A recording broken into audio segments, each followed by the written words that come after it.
Can we figure out how to hack the planet to save ourselves from natural disasters?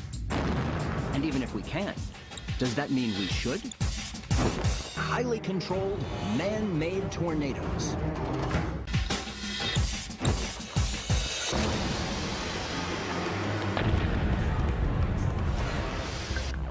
To demonstrate how microwaves could be used to create a tornado-generating updraft which represents the upper atmosphere for a microwave-induced tornado on a larger scale, and dismantle the naturally occurring ones that routinely blaze a path of destruction across the United States. But the science behind some of these fledgling ideas seems solid, so it's not out of the question that tornadoes might be hacked.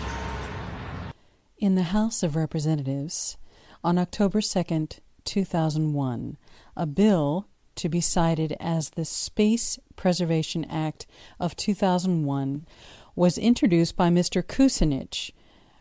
It was referred to the Committee on Science, and in addition to the Committees on the Armed Services and International Relations. The name of that bill was H.R. 2977. Included in this bill were these words: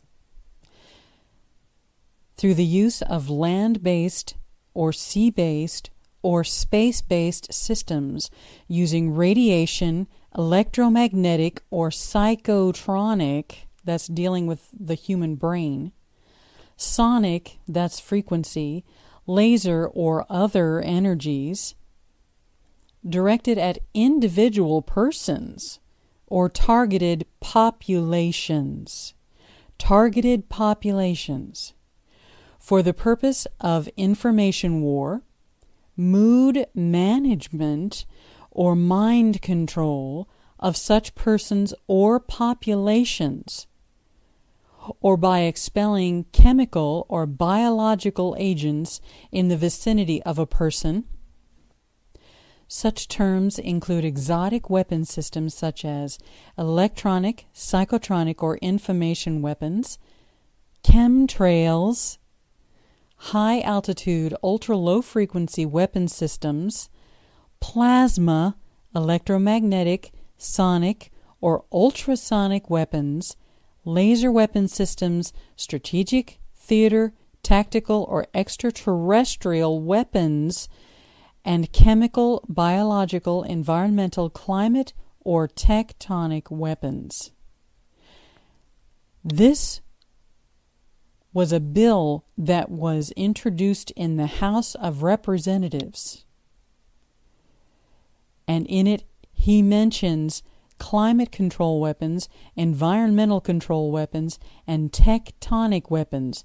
That is, weapons that create earthquakes and volcanic eruptions. Stormy 13 Wizard 13 showed us that this spike was sent through that tornado for a very specific purpose. When you remove the storm, you realize Tinker Air Force Base was right under it. And you can see it was headed right for it. The storm was dissipated before it hit Tinker Air Force Base. Then Weather War 101 shows us that the next rad hit with the sine wave was actually so obvious one could see it with the naked eye. The frequency begins to visibly break up the funnel cloud. Here it is actually breaking up now as we watch it. Just seconds after it's hit by a sine wave from that next rad.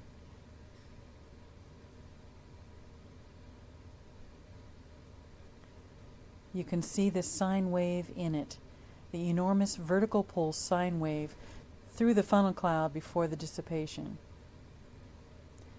As you can see here, a dual polarization radar, which NexRad is now equipped with.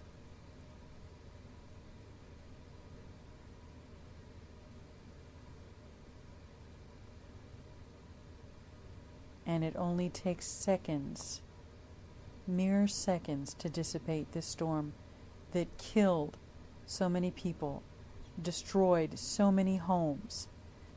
But because it was going toward this Air Force base, Our government stopped it with a NEXRAD sign pulse.